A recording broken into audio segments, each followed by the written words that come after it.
एक गुंड आला माझ्या ऑफिसला, पुण्यातला चांगला नामवंत गुंड होता. त्यांनी पैशाचं आमिष दाखवलं. नंतर म्हणलं, ते बघा फोटोत जाताल. म्हणलं फोटोत नाही, तूच खाली जाऊ शकणार नाही तिथनं. कुणाकडे आला आणि कुणाच्या ऑफिसला आला आहे हे पण बघ म्हटलं. तुम्ही असताल पुण्यातले कोण, मी हडपसरचा आहे आणि मला माझं संरक्षणासाठी सगळी व्यवस्था आहे. त्यामुळं मला असल्या धमक्या देऊ नका, तुमच्या नेत्याला सांगा. नमस्कार, मी तुषार पायगुडे. रोखोक महाराष्ट्राच्या निर्भीड संवादमध्ये आज आपल्याशी चर्चेला आलेले आहेत हडपसर परिसरातील माजी नगरसेवक, सामाजिक कार्यकर्ते, सावली फाउंडेशनचे संस्थापक अध्यक्ष, ज्यांनी महिला सक्षमीकरणासाठी महिलांना प्रशिक्षण घेऊन स्वतःच्या पायावर उभं करण्याचे अत्यंत प्रयत्न केले. हडपसर परिसरातील सामाजिक कामामध्ये, पर्यावरण विकासामध्ये त्यांचा सिंहाचा वाटा आहे. त्याचबरोबर परिसरातले प्रश्न अत्यंत पोटतिडकीने वेगवेगळ्या रूपात पालिकेत प्रखरतेने मांडणारे आणि ते प्रश्न सोडवणारे, सगळ्यांच्या हक्काचे ओळखले जाणारे हक्काचा माणूस योगेश बापू ससाने हे आज आपल्याशी चर्चा करणार आहे. नमस्कार बापू. नमस्ते. बापू, तुमच्या सामाजिक कार्याला ही सुरुवात कधीपासून झाली? खरं तर राजकीय कार्याला किंवा राजकारणामध्ये, सक्रिय कारणामध्ये मी साधारण 2016-17च्या आसपास आलो. 17ला महानगरपालिकेची निवडणूक लढलो पहिल्यांदा. त्या निवडणुकीमध्ये मी 4363 मताधिक्याने निवडून आलो. पहिल्याच निवडणुकीमध्ये हडपसर विधानसभा मतदारसंघामध्ये ते मताधिक्य सर्वात जास्त होतं. म्हणजे राजकीय करिअर जर म्हटलं तर ते तेव्हापासून वैयक्तिक सुरू झालं. तसं वडिलांचा वारसा त्याच्या आधीचा बऱ्याच वर्षापूर्वीचा, पण माझं 2017पासून राजकीय सुरुवात झाली.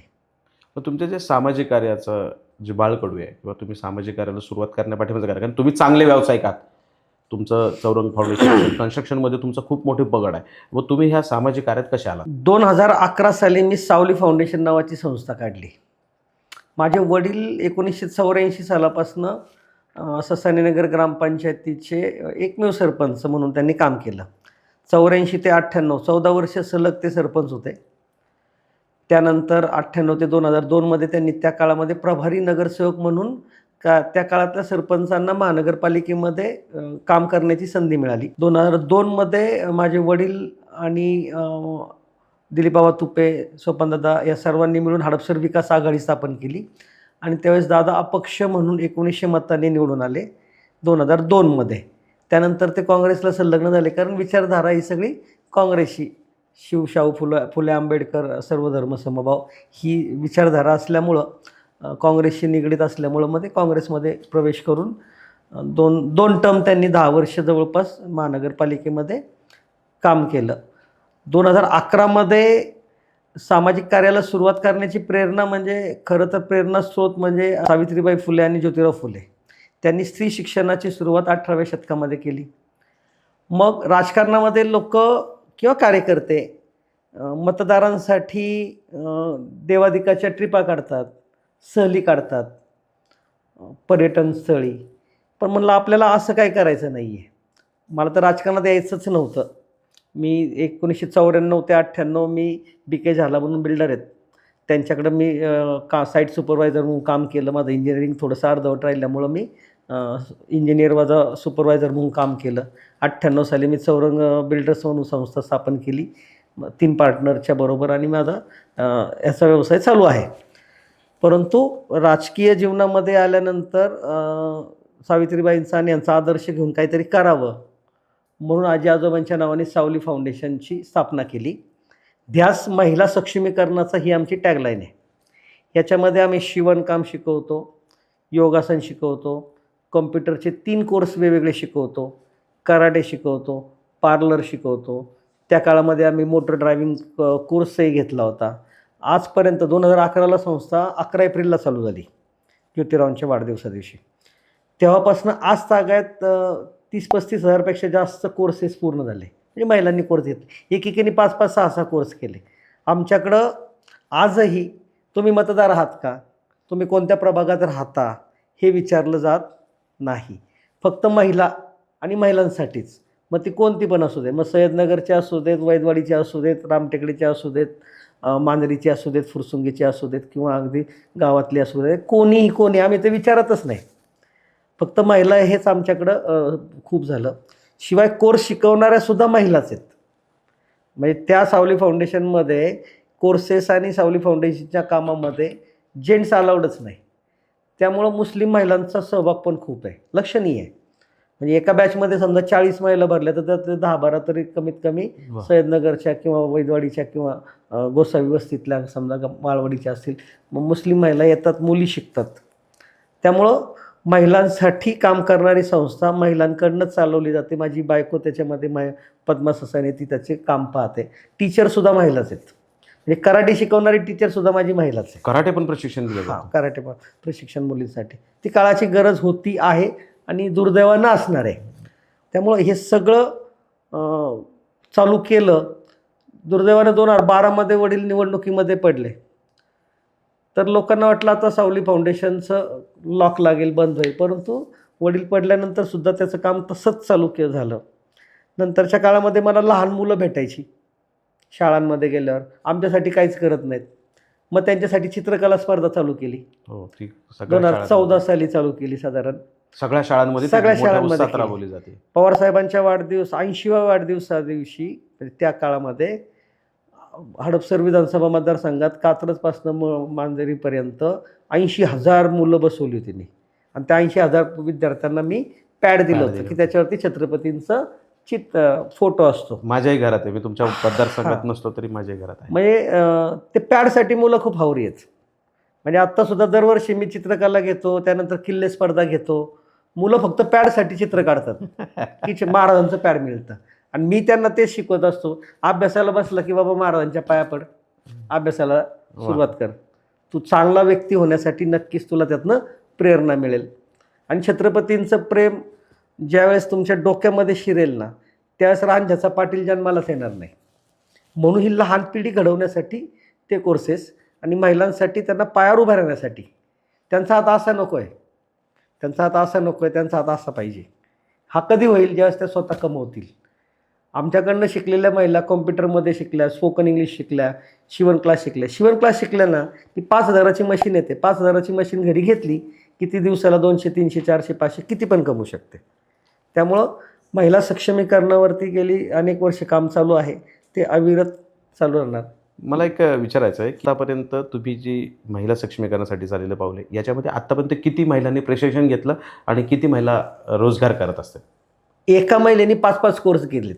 म्हणजे आता महिला कोर्स म्हणून जर संख्या पाहिली तर ती 35,000च्या पुढे गेली. बापरे. पण लाभार्थी जर म्हणलं असेल तर 17-18,000 झाले असतील. काहींनी डबल केलेत, काहींनी टिबल केलेत.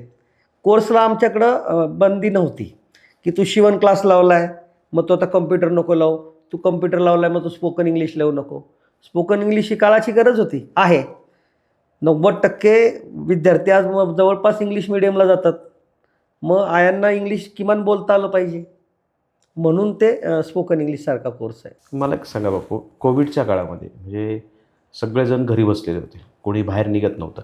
त्या काळामध्ये तुम्ही स्पीकरवर जाऊन बोलायचे, अनेक लोकांना खूप मदती केल्या. कोविडच्या काळामधला काही अनुभव आहे का की तुम्हाला जी मदत तुम्ही, कारण मला आठवतंय मदतीचा प्रचंड मोठा चालू होता. पत्रकारितेमुळे तर आम्ही फिरत होतो त्यावेळेस आम्हाला कळत होतं. तर त्यातला काही अनुभव एखादा तुमचा सांगताल का? तुम्ही काय काय उपक्रम राबवले कोविडच्या काळात? 20 फेब्रुवारी 2020 रोजी मला वाटतं पहिलं लॉकडाऊन चालू झालं. 20 का 22ला चालू झालं.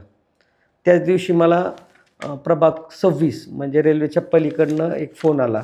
ड्रीम्स आकृती सोसायटी होती की आमच्या सोसायटीच्या ग्रुपवरती खूप घाबरलीत लोक आणि पॅनिक झालेली आहेत, तुम्ही जरा आमच्याकडं येऊन लोकांना प्रबोधन करा.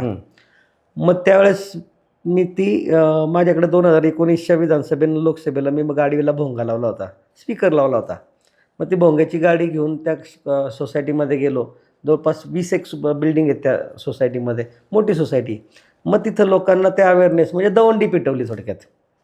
म्हणजे कोरोनामधलं पहिलं काम जर काय केलं तर दवंडी पेटवली. लोकांना त्याच्यामध्ये धीर दिला, सूचना दिल्या. दुसऱ्या दिवशीपासनं औषध फवारणी चालू केली. विरोधी पक्षातला नगरसेवक, त्यामुळे जेटिंग मशीन काय देईना कोण. मग पाण्याचा टँकर होता 10,000 लिटरचा स्वतःचा. माझा व्यवसायचा असल्यामुळं, व्यवसाय बिल्डरचा आहे, पाण्याचा टँकरचा नाही. मग त्याच्यामध्ये मी मोटर टाकली, त्याला मग एक पाईपलाईन केली, त्याला 2 पाईप लावले आणि मग ते औषध फवारणी आमची अविरत चालू झाली. त्याच्यामध्ये महापालिकेकडनं औषध आणायचं, त्या पाण्यात टाकायचं आणि लोकांना ते द्यायचं. त्यानंतर आर्सेनिक म्हणजे अल्बम, तो स्वखर्चातून केलं होतं. खर्चात आर्सेनिक अल्बम 30C नावाची एक ह्याची गोळी आली होती त्या काळामध्ये, जी इम्युनिटी वाढवते, प्रतिकारशक्ती वाढवते. मग त्या गोळ्या घेतल्या, त्या जवळपास 40-50 हजार कुटुंबांमध्ये प्रत्येक घरामध्ये एक डबे देऊन टाकली, एक पॅम्पलेट छापून. मग रक्तदान शिबिरं घेतली, दर 2 दिवसांनी शिबिर घेत होतो त्यावेळी. आणि लोक फक्त व्हॉट्सअपच्या स्टेटसवर आणि फेसबुकच्या पोस्टवरती रक्तदानाला येत होते. 40 शिबिरं झाली त्या काळात माझी. 40 शिबिरामध्ये साधारण 1200 हे झाली, आमचे रक्तसंकलन झालं, उत्स्फूर्तपणे झालं ते. त्यानंतर भाजीपाला आपल्या दारी ही संकल्पना केली. लोकांना काहीतरी देणं लागतो समाजाचं. त्यामुळं मग गहू विकत घेतला. माझे मित्र आहेत नांदगावला, गुंड म्हणून, देवकर म्हणून, शेतकरी आहेत मोठमोठे, त्यांच्याकडनं गहू उचलला 22 रुपयाने आणि जवळपास 88 टन गहू 10-10 टनाच्या गाड्या मागवल्या आणि 3-3, 5-5 किलोचे पॅकेट प्रत्येक घरी जसं जमेल तसं दिलं. सेवावस्तीमध्ये 5 किलोचं दिलं आणि बैठ्या घरांमध्ये साधारण 3 किलोचं दिलं. ते काय फार नव्हतं, पण एक कन्सेप्ट होती की सुदाम्याचे पोहे म्हणतो ना आपण, जसा सुदामा श्रीकृष्णाकडे घेऊन गेला होता पुरचुंडीमध्ये पोहे घेऊन, तसंच आम्ही ती संकल्पना. त्याचा एक पण फोटो आमचा नाही आहे. ॲक्च्युअल नागरिकाला पिशवी देतानाचा एक पण फोटो नाही. हां, आम्ही पॅकेट करत होतो, आम्ही ओझी उतरली घेऊन चाललो तिथपर्यंतचं फोटो सेशन असायचं. पण स्ट्रिक्टली वॉर्निंग होती की नागरिकाला देताना मुठभर देतोय आपण, त्याच्यामध्ये एक काही फोटो काढायचा नाही. आमचा एक काही फोटो नाही. म्हणजे असं नाही की फोटो काढला आहे आणि तो पोस्ट नाही केला, फोटोच काढायचा नाही. ज्यांना फोटो काढायचे त्यांना मी 1 दिवस आले, 2 दिवस आले, त्यांना काही स्कोप मिळेना, फोटो नाही का, बापू फोटो काढून देत नाही. हे बाबा फोटो काढायचा असेल तर माझ्याबरोबर येऊ नको. म्हणजे लोक मग लांब गेली. हरकत नाही, आम्हाला काही फरक पडला नाही. परंतु आम्ही ते देताना कोणाला वाईट वाटलं नाही पाहिजे, अरे आपला फोटो काढला जातोय. कित्येक घरात त्यावेळेस अनुभव आला की नाही आम्हाला नको, आमच्यापेक्षा जे गरीब आहेत गरजू त्यांना द्या, मला नका देऊ. असे सुद्धा शेकडो अनुभव आले बरं का आम्हाला. काही लोकांनी घेतलं नाही, पण ठीक आहे, ज्याची त्याची त्यावेळेस हे होतं. अशा प्रकारे कोविडमध्ये लसीकरण केंद्र आणलं मी पहिल्यांदा. म्हणजे पुणे शहरातलं खाजगी लसीकरण केंद्र हे मी पहिलं मंजूर करून घेतलं आयुक्तांकडनं आणि सावली फाउंडेशनला चालवलं. रोजचे 150 पाऊण 200 जेवढे वाईल मिळायचे त्याप्रमाणे करायचो. आम्ही लोकांना, नागरिकांना आल्यानंतर चहा द्यायचो, बिस्किटचे पुडे आणले होते ते द्यायचो. लाईन लावलेली असायची. हडपसर परिसर म्हणलं तर सगळा नात्यागोत्याचा. पण माझा मामा, माझा चुलता, माझी मामी, माझी मावशी सुद्धा लाईननीच यायची, टोकनच घ्यायची. त्याच्यामध्ये कसलीच पार्सलिटी होऊन देत नव्हतो मी, अजिबात नाही. नाराज झाले त्यावेळेस काही जण, पण इलाजच नव्हता. परंतु लसीकरण केंद्रामध्ये, पुणे शहरामध्ये खाजगी लसीकरण केंद्रात पहिला नंबर माझा सावली फाउंडेशनचा होता. लसीकरणामध्ये डॉक्टर आपल्या दारी पण संकल्पना केली, स्क्रीनिंग टेस्ट करायचो. एवढंच काय की गणपती आले, गणपतीमध्ये लोकांनी गर्दी करू नये मार्केटमध्ये, म्हणून मग आम्ही गणपती बाप्पा आपल्या दारी ही संकल्पना, आपला अक्षय अबनावे म्हणून आहे सातवाडीतला, त्याच्या 2 गाड्या होत्या. माझी स्वतःची एक बस होती, ती बस त्याला दिली. त्याच्यामध्ये आम्ही आतमध्ये मांडण्या केल्या आणि मोठमोठ्या सोसायट्यांमध्ये ते फिरवलं की किमान सोसायटीतला तरी जो ग्राहक आहे त्याला दारामध्येच गणपती बाप्पा मिळेल. अशा काही गोष्टी केल्या. मला एक सांगा की तुम्ही पुणे महानगरपालिकेमध्ये नगरसेवक होता. तुम्ही नगरसेवक असताना प्रभागात काय काय कामं केलीत किंवा काय काय राबवलेत प्रकल्प असे? 2017ला 15 तारखेला आमची टर्म चालू झाली, मार्चला, 2017च्या मार्चला. निवडणूक झाली 21 फेब्रुवारीला, निवडून आलो 23 फेब्रुवारीला. परंतु टर्म आमची 15 मार्चला चालू होते. ते सायकल तशी आहे. पहिल्या दिवसापासूनच आमच्या नशिबी विरोधी पक्ष, शिवाय हडपसरचा नगरसेवक, जसं दिल्लीश्वरांना महाराष्ट्राचं चालत नाही तसंच त्या पुणेकरांना हडपसरचं म्हणजे आम्ही वंचित, दुर्लक्षित. आणि मग आमच्या प्रत्येक प्रश्नाला अडचणच. हातवर केला तरी बोलून द्यायचं नाही. त्याच्यावर मी एकदा चांगला मोठा गंभीर आरोप केला होता. किस्सा आठवतोय, ज्यावेळेस हडपसरच्या कचरा प्रकल्पाच्या वेळेस तुम्ही आवाज उचलला. म्हणजे खूप भयान परिस्थिती हडपसरची, तशी आजही कचऱ्याची. तुमच्या त्या आंदोलनामुळं काही तुम्ही अनेक आक्रमक झालात. ह्या परिस्थितीमध्ये तुम्ही नगरसेवक होता ना त्यावेळेस? होतं ना. मग ते नगरसेवक असतानासुद्धा तुम्हाला एवढ्या प्रखरतेने त्या कचऱ्याला विरोध करावा लागला. इव्हन त्यावेळेस तुमचे पक्षातले नेते, तुमचे जवळचे लोक हे तुमच्या विरोधात गेले. तो प्रस्ताव होता 450 मेट्रिक टनाचा रामटेकडीला. त्याच्या आधी 750चे 2 मंजूर झाले होते आणि परत 450चा आमच्या माथी मारायचा प्रयत्न चालला होता. मी आमच्या प्रभागातल्या अन्य नगरसेवकांना म्हणलं भाजपच्या की बाबा आपण विरोध करू, परंतु कार्यपत्रिका आलेली असते, क्रम आलेला असतो. सोयीस्करित्या सगळेजण भुरकन उडून गेले. मतदान पुकारलं. आमचे सभागृह नेते म्हणले नाही आपल्याला तो मंजूर करायचा आहे. म्हणलं माझ्या हडपसरचा आहे, मला नाही मंजुरी द्यायची, मी विरोध करायचा नाही, कारवाई होईल. म्हणलं हो दे कारवाई. मी म्हणलं अजितदादांशी बोलेल, मी दादांना सांगेल, मी माझ्या लोकांची बांधिलकी, मी विरोध केला, मला काय करायचं ते करा. म्हणजे नागरिकांचे प्रश्न मांडत असताना त्यावेळेस सुद्धा तुमच्यावरती म्हणजे तुम्ही तुमचं कर्तव्य करताना तुम्हाला विरोध होत होता. पक्षाचा निर्णय होता ना की पुणेकरांच्या हितासाठी नवीन कचरा प्रकल्प मंजूर करा, त्याच्यात कुणी विरोध करू नका. अरे म्हणलं मग ने ना सदाशिव पेठेत. मी त्यावेळेस बापट साहेब असतील त्यावेळेस, आता त्या कायला हे झाल्या माजी महापौर, त्यांना तर कचराच भेट दिला होता. हो, कचरा ताईंना आपल्या. परंतु त्यावेळेस मी भाषणामध्ये म्हणलं होतं तुम्हाला लय हौस असेल ना तर मी कचरा प्रकल्पाला जागा विकत घेतो, काय 6-7 एकर जागा लागते, माझी तेवढी ऐपत आहे, तुम्ही कचरा प्रकल्प मला तिथं चालू करून दाखवा. घरचा आहेर दिला. सदाशिव पेठेत करतो म्हणलं, मी नारायण पेठेत करतो, माझी ऐपत आहे 400 कोटी रुपयाची जागा घ्यायची, प्रकल्प टाकतो. म्हणजे तुम्ही स्वतः जागा विकत घेणार आणि प्रकल्प हडपसरचा कचरा तिकडे पुण्यात नेऊन टाका, एवढं प्रखरतेने मांडलं. मग आमच्याकडे काय येतं ना, मग त्याच्यामध्ये 1 विरुद्ध 72 मतदान झालं. राष्ट्रवादीच्या बाकीच्या नगरसेवकांनी सगळ्यांनीच मतदान केलं. त्याच्यामध्ये 73 जण आम्ही उपस्थित होतो. मी एकटा विरोधात गेलो. कारवाई होईल म्हणलं, मी नाही कारवाईला घाबरत. काय कारवाई नाही झाली. दादांना मेसेज करून सांगितलं की हडपसरचा असा प्रश्नाला मी विरोधात मतदान केलं. त्यांनी म्हणलं ओके डन.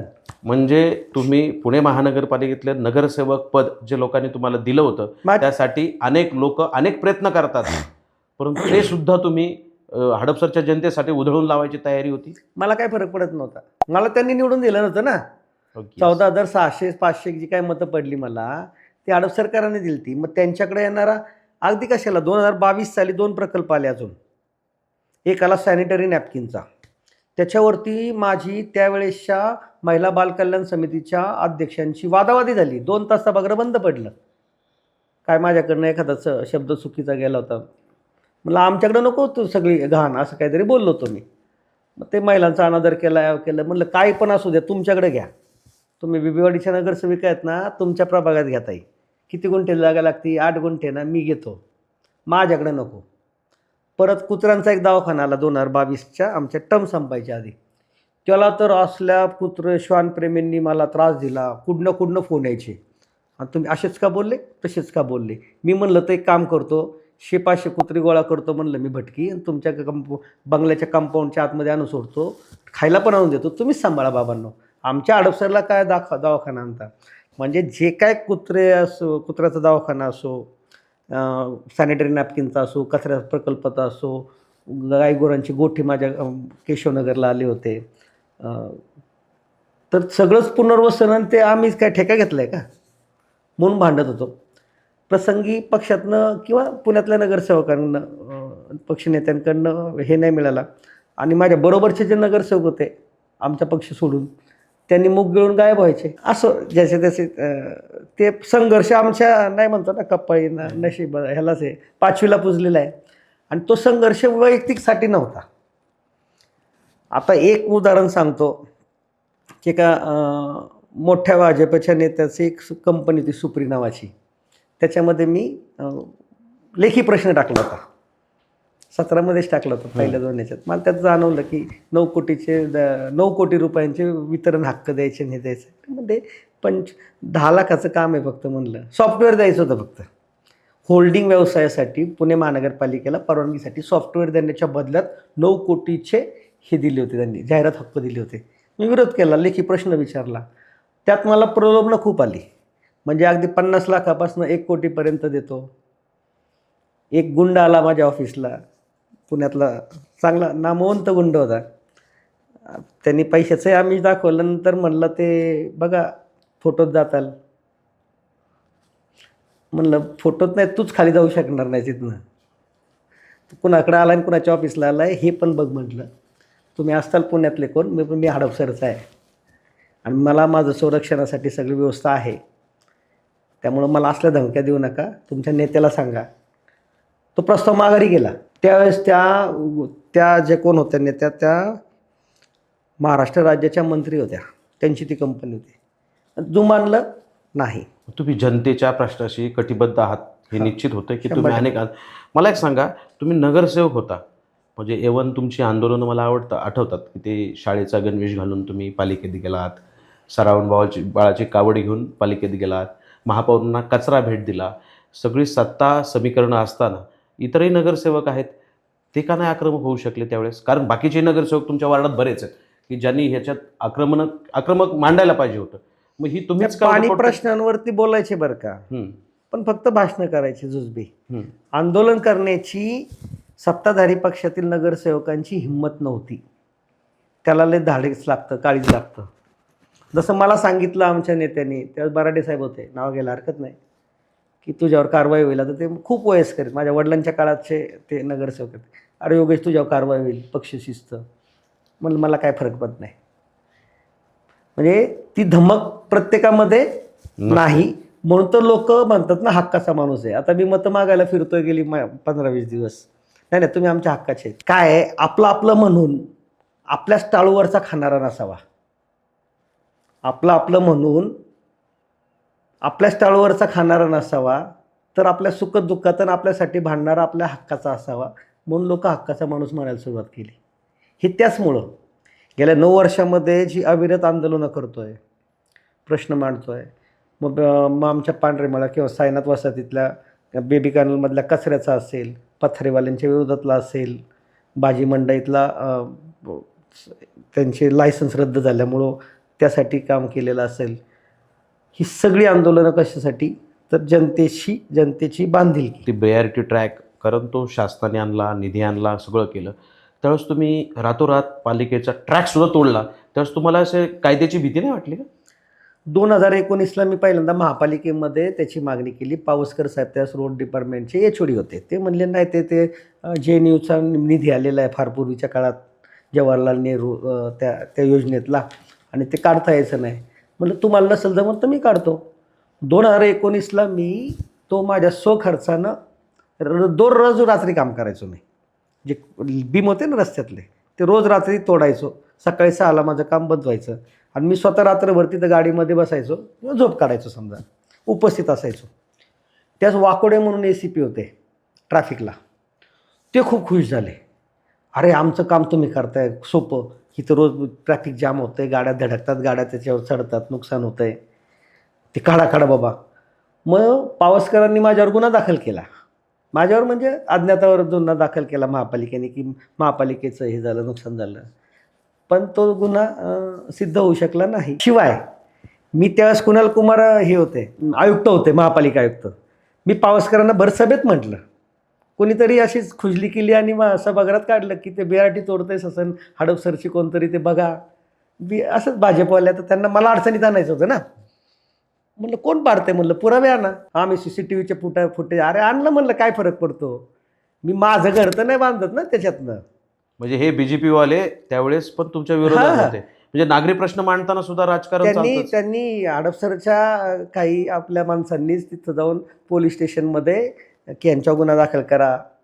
तेच कशाला, आता कामधेनूचं इस्टेटच्या समोरचं सायकल ट्रॅक होतं बघा, 2021 साली. तो मी सांगतोय तोडा.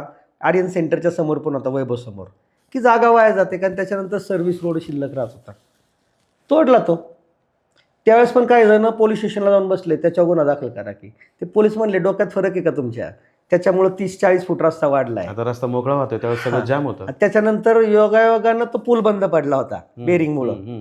मग त्याच लोकांना कळलं, अरे हे जर नसतं तर रस्ता 20च फूट राहिला असता, 25च राहिला असता. ते काय मला स्वप्न नव्हतं पडलं, पण मला ते रोज खटकत होतं की असला नाही की मध्ये सायकल ट्रॅक, त्याच्यानंतर फुटपाथ, आणि त्याच्यानंतर परत मोकळी जागा, रस्ता राहतो नाही, कॅरेज कॅपॅसिटी कमी पडते. मग ही आंदोलनं करताना किंवा ही काम करताना त्रास झाला. तसं ससाननगरला जाताना एक RCC कामं होती, गंगा रेसिडेन्सी सोसायटीची. त्या काळात तो डेड एंड असल्यामुळे त्या बिल्डरने बांधली होती. त्यानंतर तो रस्ता DPमध्ये कन्वर्ट झाला. DPमध्ये कन्वर्ट झाला की सोसायटीचा त्यातला रोल संपला. सोसायटीशी बोललो, त्यांना विश्वासात घेतलं आणि मग ती कमान पाडली. ती कमान पाडताना पण एक शहाणा आलता व्हिडिओ करायला, असाच कार्यकर्ता. आपलीच लोक असतात, आपलीच माणसं असतात, त्याचा की मी त्याचा गुन्हा करायला लावतो. अरे कर म्हणलं जा, माझ्याकडं सरळ मालमत्ता विभागाचा आदेश होता आणि महापालिकेने तोडली ती मी फक्त उपस्थित होतो. म्हणजे समाजासाठी काम करताना काहींना ते पाहत नसतो की ह्याच्याकडनं हे काम चांगलं नाही झालं पाहिजे, असंही होतं. पण ठीक आहे, चलत आहे. मागील 5 वर्ष, कारण सगळेजण सत्तेशिवाय काही नसतं असं मानतात आणि आत्ताच्या राजकारणात पाहिलं आपण, सत्तेसाठी कोणी काय केलं आहे ह्याच्या त्या सीमा पलीकडे गेलेलं आहे. मग एवढं सगळं पद मिळवत असताना सुद्धा तुम्ही नागरिकांच्या सेवेसाठी पदही पणाला लावलं. पण मागच्या काळात तुमच्याकडे सत्ता नव्हती काही काळ, कारण आत्ता हे ज्या निवडणुका झाल्या नाही, 9 वर्ष 2017 सत्ता नाही आहे. बरोबर, म्हणजे त्याच्यानंतर ह्या सत्तेच्या काळात तुम्हाला सत्तेची गरज उणीव भासली किंवा त्या काळातले काही अनुभव, तुमचे कामं होऊ शकली नाहीत असं काही? सत्तेची उणीव नक्कीच भासते बरं का. निधी मिळत नाही. मी असमान निधी मिळतो म्हणून महापालिकेच्या बजेटवरती कोर्टात गेलो 2018ला. मला भोपळा दिला त्यावेळेसच्या चेअरमननी, 0 बजेट दिलं. 5 वर्षामध्ये मला फक्त 9.5-10 कोटी रुपये मिळाले, की बाकीच्यांना 30-40 कोटी मिळाले, कोणाला 60-60 कोटी मिळाले, 50 कोटी मिळाले. ती कोटीची कोटी उड्डाणं झाली. विकास कोणाचा झाला माहीत नाही, आणि जो विकास झाला तो दिसतोय अंगा खांद्यावर, गाड्यांवर, बेड्यांवर, सगळ्यांवर. तो भाग वेगळा आहे. जनता पाहते ना, जनता पाहते की नक्की विकास कोणाचा होतोय, विकास निधी कुठं मुरतोय. ते कॉर्पोरेशनच्या खाली 2 हॉटेल आहेत बघा चहाची, तिथं गेलं ना गपचूप बसायचं. तुम्ही जाऊ शकता. मग तिथे ठेकेदार मंडळी असतात सकाळी सकाळी बसलेली, मग ते टक्केवारी बिक्केवारी सगळं सगळं सगळं सगळं सगळं सांगत असतात. मग कळतं कुणाचा रेट काय आहे, कुणाचा रेट काय आहे. पण एक सांगेल मी पुणेकरांना, हडपसरकरांना, हा तुमचा योगेश ससाने कुणाचाही 1 रुपयाला मिंदा नाही, नव्हता, नाही आणि नसणार पण. माझं कुटुंब आणि मला खायला माझ्या मनगटामध्ये ताकद आहे. माझ्या बापांनी, माझ्या आज्यांनी शिकवलं आहे मला, कष्टाने कर आणि खा. त्यामुळे आम्ही ठेकेदाराच्या खिशातलं नाही खाणार कधी, त्याला वाकवून काम करून घेणार. मी 17ला निवडून आलो ना, एप्रिलमध्ये पहिला ससानगर गल्ली नंबर 7चा 1 रस्ता त्या आधीच्या बजेटमधला केला होता एकाने. 5 लाखाचंच बजेट होतं, पण त्याला सांगत होतं पाणी मार पाणी मार, नाही पाणी मारलं, तडे गेले. तोडायला लावला होता त्याला. 100 फूट रस्ता तोडून घेतला आणि परत नवीन करून घेतला. हे कमिशन घेतलं असतं तर गप्प बसावं लागलं असतं. मग तो म्हणला होता ना त्यावेळेस, बापू देऊ का 50,000 रुपये, पण नका तोडायला, मला 3 लाख रुपये खर्च होईल. म्हणलं 50,000 रुपये आहेत ना, 3 लाखातले 50,000 त्यातच घाल आणि रस्ता चांगला कर परत. म्हणूनच हे हडपसरच्या रस्त्यांवरती खड्डे आहेत म्हणावं लागेल. हां, त्या बघा बरं. नाही, एवढी बजेट आली ना तर हडपसरच्या रस्त्याला आहे ना, त्या 70-80-90 कोटीमध्ये ना चांदीचा पत्रा झाला असता अख्खा. हडपसरच्या रस्त्यानं चांदीचा पत्रा झाला असतं, एवढं बजेट गेली. 100 कोटी आले म्हणल्यावर काय करणार, त्या चांदी स्वस्त होती ना. आता मला एक थोडा तिडकत प्रश्न विचारतो की शिवाजी महाराजांच्या पुतळ्याबाबत तुमचा काय अनुभव आहे, काय राजकारण झालं ते? कारण त्यावेळेस तुमचा फार टाहो चालला होता, खूप प्रयत्न चालले होते. फार अडचणीचा प्रश्न विचारला. छत्रपती शिवाजी महाराजांचा पुतळा हडपसरच्या वेशीवर व्हावा असं माझंच नाही, लाखो शिवप्रेमींचं ते स्वप्न आहे. ते मी पाहिलं. त्यासाठी मी जवळपास 50,000पेक्षा जास्त लोकांच्या सह्या घेतल्या. वेशीच्या समोर मांडव टाकून सह्या घेतल्या. महापालिकेमध्ये मी निवडून गेल्यानंतर ठराव टाकला. दुर्दैवानं आमच्या प्रभागामध्ये 2 BJP 2 राष्ट्रवादी. ठराव टाकताना 3 नगरसेवकांच्या सही लागते, सह्याच नाही मिळाल्या. कुणाच्या सह्या नाही मिळाल्या? नावं सांगा ना. काय 2 विद्यमान जे नगरसेवक होते त्यांनी नाही सह्या केल्या. एक जण म्हणलं मला पक्षाचा आदेश आहे, एक जण म्हणलं नाही व मला अडचण येईल. मग तिथे हिंदुत्ववादी विचारांचे आहेत. मग नाही ना, मग योगेश ससाने करतोय ना. मग ससानेनगरच्या नवनाथ चौकामध्ये पण एक मला हे ठराव होता. मग 2022च्या शेवटच्या मिटिंगमध्ये भाजपने काय केलं, राक्षसी बहुमताच्या जोरावर त्यांनी काय केलं, तिथं त्यांना 3री सही तिकडं मिळत नसेल एखाद्या प्रस्तावाला, त्यांनी पुण्यातले जे स्वीकृत नगरसेवक असतात महापालिकेचे, इथले नाही, ह्यांना अधिकार नाही काय हडपसरच्या, म्हणजे क्षेत्रीय कार्यालयाच्या यांना अधिकार नसतो. पण पुण्यामध्ये मुख्य सभेमध्ये जो हे असतो आपला 5 स्वीकृत सदस्य असतात त्यांना अधिकार असतात सहीचे. मग त्यांनी तिकडं 1 जणाची सही घेऊन एक प्रस्ताव मान्य केला की मी लगेच सुभाष जगतापांना फोन केला, म्हणलं मला सह्या लागतात अर्जंट. ते कुठंतरी कात्रजलं होते, आले धावत पळत, मला सही दिली. माझे दोन्ही ठराव मंजूर झाले. पण दुर्दैवानं शेवटच्या सभेमध्ये झाले, 14 फेब्रुवारी 2022च्या सभेमध्ये मंजूर झाला. पण त्यानंतर महापालिकेची मुदत संपली आणि ते सगळं थांबलं.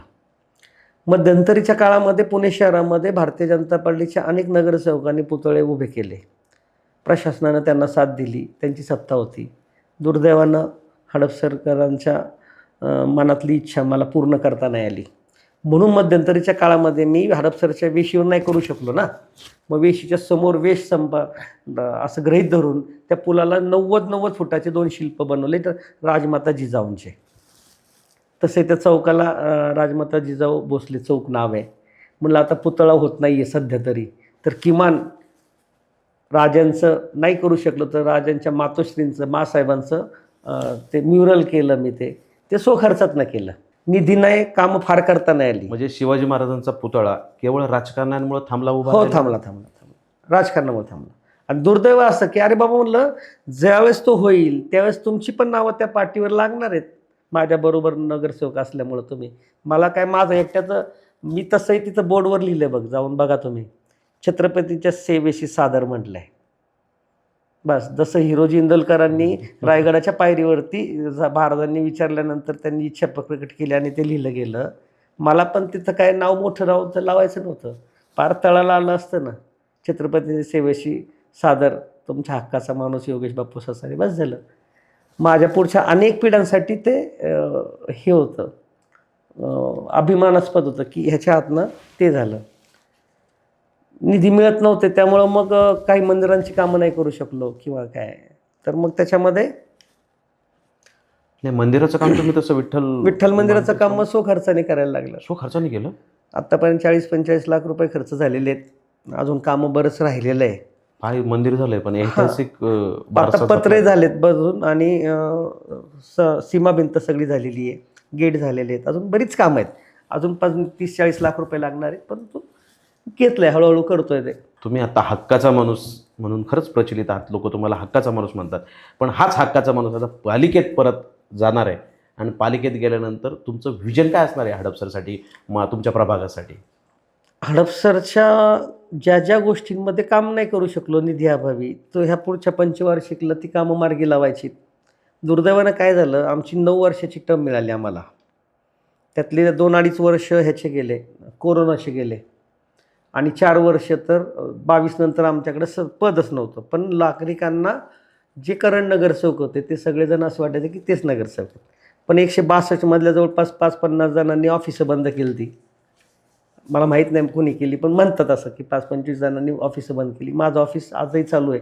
मयत पास आजही मी देतो, पाण्याचे टँकर आजही मी देतो. पाणी, ड्रेनेज, लाईट गेलं नालं, लोक कंप्लेंट करतात, आमची फोनवर कामं होतात. प्रशासनानं कामं केली, परंतु निधी नव्हता भरघोस. त्यामुळे गल्लीबोळातली कामं खूप पेंडिंग आहेत. म्हणजे 9 वर्ष टॅक्स भरला, पण त्यातली 4च वर्ष लोकांना विकास निधी गल्लीबोळामध्ये मिळाला. 5-6 वर्ष अशीच वाया गेली. ती कामं तुंबलेली पूर्ण करायला लागतील गल्लीबोळांमधली. काही रस्त्यांची कामं अडलेली आहेत, काही भूसंपादनामध्ये कोणी खोडे घालून ठेवलेले आहेत, ती कामं करावी लागतील. पथरेवाल्यांच्यासाठी मी 2 चांगले प्रस्ताव दिले होते की त्यांचं पुनर्वसन या ठिकाणी करा. सरकारी जागा होत्या, परंतु विरोधी पक्षातला आहे म्हणून शहर सुधारणा समितीमध्ये ते ठराव मान्यच नाही केले. अशा काही गोष्टी ज्या राहिलेल्या आहेत त्या आता करू. पहिली टर्म होती, खूप भांडलो. अधिकाऱ्यांशी जुळून घेतल्यावर सुद्धा कामं होतात हे नंतरच्या 4 वर्षात कळालं. म्हणजे 14 फेब्रुवारी 2022चं माझं एक पत्र आहे पावसकरांना की माझ्या प्रभागामध्ये HDP लाईन टाकून द्या, पाण्याच्या लाईन. ते म्हणले मी मंजूर करतो, तुम्ही पत्र द्या. 13 का 14 तारखेला मी दिलं, शेवटचे 2 दिवस आधी. त्याच्यानंतर माझ्या प्रभागामधल्या 70 गल्ल्यांमध्ये आपण नवीन ती निळे पाईपलाईन टाकून घेतली आणि स्वच्छ पाणी पुरवठा करण्यासाठी त्याचा प्रयत्न केला. ते काम झालं. ससाईनगरला मुख्य रस्त्याला आम्ही नाव समितीत नाव दिलं होतं, स्वर्गीय सरपंच दत्तोबा ससाने मार्ग, आणि कॅनलपासून रेल्वेपर्यंत. त्या रोडला एक 2 फुटी ड्रेनेजची लाईन करायची होती. मला निधीच नाही. 2-3 कोटीचं बजेट, मला यायचे 1.5-2 कोटी. मग ते मुख्य खात्याकडनं 2022 नंतर केलं. DMartच्या तिथनं आता गल्ली नंबर 9पर्यंत आलेलं आहे, ते आता रेल्वेपर्यंत न्यायचं आहे. अशी काही कामं प्रशासनाशी जुळवून घेऊन, आणि ती गरजेची असल्यामुळे प्रशासनाने पण ती मान्य केल्यामुळे ती झालेली आहे. हडपसरचा ससानेनगरचा जो रस्ता आहे तो रुंदीकरण कशामुळे थांबले आणि ते कधी पूर्ण होईल? ससानेनगरची रचना अशी आहे की पूर्वेची जी बाजू आहे ती पूर्ण पहिल्यापासूनची पुणे महानगरपालिकेची हद्द आहे, त्यामुळे तिथं लिगल बांधकामं झालीत. आणि डावी जी बाजू म्हणतो पश्चिमेची, ती ग्रामपंचायत असल्यामुळं 98पर्यंत, म्हणजे गल्ली नंबर 1पर्यंत ग्रामपंचायतचा भाग येतो. आणि गल्ली नंबर 1पासून म्हणजे गायकवाडांच्या फुलवाल्याच्या दुकानापासून कॅनलपर्यंत ही महापालिकेची हद्द आहे, जुनी सर्व नंबर 77 म्हणतो. त्यामुळे तिकडं रस्ता वायंडिंग होत आहे. परंतु त्या 2-3 सोसायट्या ज्या होत्या त्या 18 मीटर रस्ता असताना सँक्शन झालेल्या आहेत. जशी की आडोसा सोसायटी असेल, कानिपनाथ सोसायटी असेल, चेतन इस्टेटचा काही भाग असेल, सिम्पल पार्कच्या तिथले समोरच्या 1-2 बिल्डिंग असतील. त्यामुळे रुंदीकरणामध्ये भूसंपादनाची अडचण आहे. आता जिथं जिथं लिगल बांधकाम होत आहे तिथं तिथं रस्ता वाईंड होतो आहे. त्यामुळं एक बाजूला लिगल बाजू आहे, एक बाजू इलिगल असल्यामुळे मानकरांपासून गल्ली नंबर 2 पर्यंत स्कोप कमी पडतो. आता मी बांधकाम चालू केलं आहे गल्ली नंबर 7ला, तिथं मी बरोबर ते 40 फूट Margin रस्ता सोडून सोडून मार्जिन सोडून काम करणार आहे. अशी अडचण आहे. तो जो झेंडा लावला एवढा मोठा तुम्ही, तिरंगा, महाराष्ट्र राज्याचे उपमुख्यमंत्री तुमचे नेते तुम्ही बोलवलं होतं, त्याच्याविषयी काय सांगा? परत तोच प्रश्न की जाऊ तिथं खाऊ. पुणे शहरामध्ये मी माहिती घेतली, त्यास कंदुल साहेब आमचे HOD होते, की झेंड्याचा खर्च किती. साहेब 50 लाख रुपये जातात. तो आयला म्हणलं 50 लाख रुपये जातात, लय जातात राव. मग मी सर्च केलं. मग 2-3 फॅक्टरींना गेलो, बजाजवाल्याला गेलो, परत पिंपरी चिंचवडला गेलो, कोण कोण पोल बनवतं. 100 फुटी पोल मला 5.5 लाख रुपयात झाला, सो खर्चाने केला. 2 केलेत मी. गाडी तळावर मला भगव्या चौकामध्ये करायचा आहे, उभा आहे तो, फक्त त्याचं अनावरण राहिलं. तिथं मी भगवा लावणार. म्हणजे हडपसरमध्ये येणारा, साऊथ इंडियामधनं येणारा, सोलापूर रोड सासवड रोडवरनं येणारा जो माणूस आहे, त्याला तो झेंडा दिसला ना की त्याला कळेल अरे पुणे शहर चालू झालं. म्हणून तिथं भगवा. ससानेनगरला जो मी आता माझ्या ऑफिससमोर केला दादांच्या हस्ते, तो मी तिरंगा तिथं लावला आहे. आता सध्या त्याचं मोटरचा प्रॉब्लेम झाला आहे, ती मोटर मिळत नाही आहे त्या मेकची, त्यामुळं आता झेंडा नाही आहे त्या खांबावर, पण तो सो खर्चाने केला. आणि आणखी 3 भगवे लावलेत. ज्यावेळेस मी राजकारणात नव्हतो, प्युअर मी फक्त व्यवसाय करत होतो, त्यावेळेस 2014 साली माझे मित्र आहेत विकास भुजबळ म्हणून, श्रीराम चौकात राहतो हांडेवाडी रोडला. तो म्हणला बापू इथं आम्हाला एक भगवा झेंडा करून द्या. 60 फुटी झेंडा आहे, तो अजूनही तिथंच आहे तुमच्या वार्डात. श्रीराम चौक. माझा वॉर्डचा काय संबंध नव्हता. तो कुठून खर्च कसा पालिकेत? नाही सो खर्च. 14ला काय संबंध आहे? 14ला मी कुठं नगरसेवक होतो. त्यावेळेस तो 60 फुटी झेंडा तिथं भगवा लावला पहिला. आत्ता हे 100 फुटी ज्यावेळेस केले, 106 फुटी, त्यावेळेस आणखी 2 ठिकाणी केले. एक ससेनगरलाच नवनाथ चौकामध्ये 77 फूट उंच ऑफिसच्या समोरच. माझ्या नाही, तो 106 फूट आहे, तो तिरंगा आहे. आणि भगवा त्याच्या आधी नवनाथ चौकामध्ये केला. नवनाथ चौक ससेनगरचा जो आहे मुख्य चौक, तिथं एक भगवा झेंडा आहे. कारण त्याच्यासमोरच मला छत्रपतींचं अश्वारूढ पुतळ्याचं काम करायचं आहे, म्हणून तिथं एक केला. तो 77 फुटी आहे. आणि गोंधळे नगरला जिथं आपण लोखंडी पूल म्हणतो, त्या ठिकाणी सुद्धा एक त्या पुलाच्या सेंटरला 77 फूट भगवा जो आता तुम्हाला दिसतं. हे 3 कामं म्हणजे 4 पोल जे केले, 5 पोल, ते सो खर्चातनं केले. ऐका ना, आता तुम्ही मगाशी बोलला की पालिकेतून तो तुमच्या कार्यालयाच्या समोर, ऑफिसच्या समोर जो झेंडा आहे त्याला उभारायला किती बजेट सांगितलं होतं पालिकेने? तुम्ही आता हे किती रुपयात बसवले? 5.5 लाखाचा झेंडा. क्रेनचं 15-20 हजार रुपये गेले क्रेनला. त्याच्यानंतर सिमेंट आणि स्टील गेलं 1.5-2 लाख, म्हणजे 10 लाखात झाला तो. 10 लाखात झालेलं काम पालिकेमध्ये कितीला होतंय? 50 लाख. बापरे. आता त्याच्यापेक्षा पण मोठी मोठी उदाहरणं आहेत. वानवडीला एक झेंड्याचा पोल पाहिला मी 150 फुटाचा, 1 कोटी रुपये. आता जे त्याची काही किंमत 20 लाख रुपये. आता म्हणजे काय कंदुल साहेबांना त्यावेळेस सांगतो ना गंमत, कंदुल त्याच याच्यावर ते मला म्हणले कंदुल योगेशजी आपण प्रत्येक प्रभागात एक एक झेंडा लावू. म्हणलं साहेब काय त्याच्यात काय पार्टनरशिप करायची का? गमतीचा भाग होता. ते सिनियर माझ्या वडिलांबरोबर काम केलेले. अरे असं नाही रे. हो म्हणलं साहेब हे काय आहे? नाही म्हणले ते गव्हर्नमेंटचा DSRच तसा आहे. बरं, मला एक सांगा आता की तुमच्या प्रभागात बाकी काही तुमचे विरोधक असतील, कुणी असतील, त्यांनी प्रचंड मोठा निधी आणला अब्जावधी रुपयांचा, मग तो असा कमिशनवारी गेला असेल? आता कमिशनवारी गेला का थारमध्ये गेला का कोणत्या इनोवात गेला का कोणत्या कशात गेला मला माहीत नाही, का गाड्यातल्या चेनीमध्ये गेला माहीत नाही. परंतु त्या हॉटेलमध्ये जे मी मगाशी म्हटलं ना की तिथं आकडे येतात, पण मी अभिमानानं काय मगाशी सांगितलं की मी 0% आम्ही नक्की आता ऐकायला जाऊ तिथं काय चालतं आणि त्याच्यानुसार आम्ही पुढचा विचार करू. आणि हे एकच नाही, 162 मध्ये मी सांगतो. हडपसर तर किरकोळ आहे. 162 नगरसेवकामध्ये 17 ते 22 मध्ये मी पुणेकरांना, हडपसरकरांना माझे आश्वस्त करतो की तुमच्या नगरसेवकाच्या नावाने एक पण जर बोलला ना तर राजकारणच काय सगळं पॅकअप करेल की ह्यांनी 1 रुपया मला मागितला कमिशनचा. म्हणजे 1 रुपयाचा भ्रष्टाचार न केलेला एकमेव नगरसेवक आहे. 100%. म्हणून तर मी कोणत्याही गोष्टीला कोणत्याही याला अपोज करतो ना. ती हिंमत कशाने येते? मी मिंदास नाही आहे ना, अधिकाऱ्याचा नाही ना ठेकेदाराचा. मी टक्क्यात अडकलाच नाही तुम्ही. हां, आम्ही टक्केवाले नाही. म्हणून म्हणलं ना की आपला आपला माणूस म्हणायचा आणि आपलं टाळूवरचं खाणारा नको. योगेश बापू, तुम्ही ते ग्लायडिंग सेंटरच्या बाबतीत उपोषण बिपोषण बसलं, ती जागा कुणाची, उपोषण तुमचं करायचं काय कारण, काय प्रश्न येतो नक्की? नाही नाही, जागेचे पैसे मला नको होते. ग्लायडिंग सेंटरचं PPP मॉडेलवर, पब्लिक प्रायव्हेट पार्टनरशिप ही जी काय संस्था संकल्पना आहे त्याच्यावरती AI airport authority of India ते ह्याला देणार होतं, त्यांच्या संलग्न संस्थेला ते देणार होतं. तर त्याच्यामध्ये PPP मॉडेल आलं ना की तिथं व्यवसाय आला. म्हणजे जेव्हा ते 1950 साली ते त्यावेळेसचे पंतप्रधान जवाहरलाल नेहरूजींनी त्याचं हे केलं होतं. देशामध्ये मला वाटतं 5 का 6च ग्लायडिंग सेंटर आहेत. ग्लायडिंगच्या इतिहासातलं हे माइलस्टोन आहे आपला हडपसर ग्लायडिंग सेंटर. आणि तेच PPP मॉडेलवर दिलं म्हणजे तिथं खाजगीकरण झालं. बरोबर. बरं, त्याचं खाजगीकरण व्हायला काय आमची अडचण नाही. आमची अडचण अशी आहे की गेले 4 पिढ्या 1950 पासनं हडपसरच्या पंचकृषीमधले काळे बोराटे नगर, माझं ससानी नगर असेल, माझं सातवाडे असेल, माझं गोंधळी नगर असेल, माझं तुकाई दर्शन असेल, ही सगळी चहूबाजूनी लोक तिथं व्यायामाला जातात, चालायला जातात. हे आमच्या हडपसरचं फुफ्फुस आहे. आणि ते फुफ्फुसच कट करायचा घाट घातला आणि त्याचा निर्णय 2021 साली झाला. तो नंतर मला कळाला. मग त्याच्यामध्ये मी 8 दिवस उपोषण केलं, साखळी आंदोलन केलं. त्याच्यानंतर मी विद्यार्थ्यांकडनं जवळपास 15,000 पत्र आदरणीय पंतप्रधान मोदीजींना पाठवली. प्रकरण थांबलेलं नाही ते, पण आमची मागणी काय आहे की आमचं श्वास बंद करू नका.